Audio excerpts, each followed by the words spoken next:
Once again, we're talking Zags with Dan Dickau. The Zags coming off a very, very impressive performance against Creighton to move to 3-0 on the season. Dan, we're going to look ahead more in this episode, but if there was one thing that stood out in that Creighton game where the Zags, it was a close game at halftime and then they just open it up in the second half, what was it really that stood out to you about that game? Well, I'm going to give you two quick things. The spurt ability of this Gonzaga team with that, I think it was a 21-0 run in that second half. Their defense was suffocating. It was swarming. Jalen Worley, again, was a big part of that. But then the other one would be what's gotten into Graham Ike at three-point line. Career high four made threes, three of them really, early in the game, kind of set the tone. Creighton. And it's going to happen. Every team's going to have to pick their poison as far as what they want to do with the scouting report. And clearly, they were daring Graham Ike to shoot. Hits the first, hits the second, hits the third. There was no doubt that he was feeling it at that point. But you got to also give him credit for not overly hunting shots in that situation, because that's easy to do. Were there a couple that I just was like, well, here he goes, and he would decide to just, put it on the floor or something else. So, looking ahead, it's the Zags' first true road test coming up on Friday. They take on Arizona State down south, and obviously, this was a huge matchup for the Zags last year earlier in the season. A really close game, a very exciting game. Now the teams are a lot different, namely that Adam Miller, who was suiting up for the Sun Devils last year, is now on the Zags. So, what are you expecting from the Zags in this game, and do you think that Arizona State will be able to give them a challenge? Well, Arizona State's always had talent under Bobby Hurley. I think he's a really good coach. I think he's a good recruiter. He had a tough go in the Pac-12 simply because UCLA was so good for a stretch. Oregon's been good. Arizona's been good. And now you move to the Big 12, which is another challenge. And had a nice roster last year, including Adam Miller, as you mentioned. Jaden Quantance transferred out after getting hurt. He's now at Kentucky, so he might be back in time for the Gonzaga matchup with Kentucky in December. But it's an all-new roster again, seemingly for Bobby Hurley down at Arizona State. Has some talent. Mo Odom, who everyone will remember from Pepperdine, especially during that unbelievable run in the WCC tournament. He's averaging 11 and a half, nearly 7 assists a game. They've got a really talented young big from Africa, Moore Masamba Diop, averaging 16, nearly 6 block and a half a game. They're really high on him. But when you look at the totality of the Big 12, in the preseason poll they were picked dead last. Whether that holds true or not, I don't know.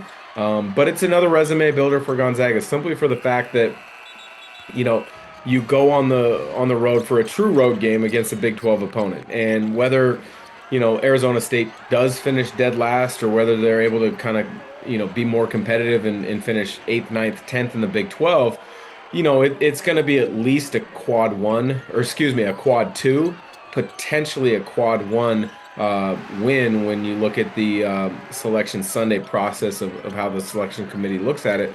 The more I look at this preseason schedule, it's daunting and it's challenging, but I really like the way it's broken out. You get an early win against a lower level opponent, Texas Southern. Then you get Oklahoma out of the SEC that you think's going to be in the NCAA tournament or at least in the conversation. They're going to have a great net at the end of the year, but it's not your first true home game. You have it in the Spokane Arena where it still has that feel of a home game. That Creighton game, I tell you what, they're ranked 23rd in the country, I think, going into last night's game for a reason. They're third in the preseason Big East poll. They're going to be in the NCAA tournament. That's going to look like a great win at the end of the year. We talk about this Arizona State game, and then you kind of gradually build into some non-conference neutral site games. Alabama, they might be ranked top 5 when Gonzaga faces them because they play number 2 Purdue in the next week. I think they have Illinois as well before they play Gonzaga. So they're going to be battle tested. That's going to be a heck of a game. And then Maryland in the Big Ten is going to be a resume booster as well. I don't want to get too far ahead of myself, but things are shaping up awfully nicely for the Gonzaga to be knocking on the door of that top 10 in a hurry. Absolutely. Yeah, this non-conference slate is, we're so used to it every year, but we're almost spoiled where it seems like for such a long stretch, if it's not every matchup, it's every other matchup is against a ranked opponent.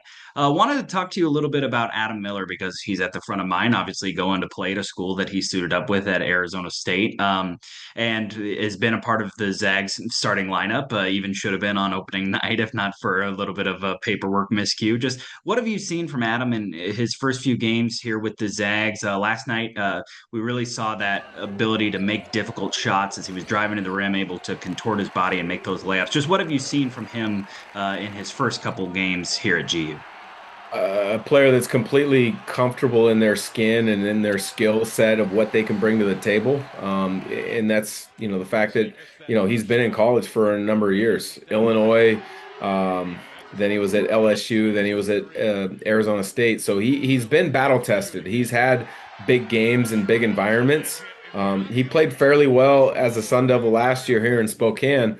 So this will be interesting to see how he responds kind of going back to a place that I'm sure he's comfortable with, but in a different role and with a different team. I would expect nothing different from what we've seen in the first exhibitions and the first regular season games. A professional approach that just kind of picks and chooses his spots. I've been most impressed with the fact that sometimes when you have guys that, maybe have kind of this expectation of how many shots they're going to get or touches or whatnot, try to force the issue at times. And that has not been the case so far with Adam Miller. And I think that shows a lot to his maturity level. I think it shows a lot to the fact that he came to Gonzaga to want to be a part of a great team and a team that has a chance to do some great things this year.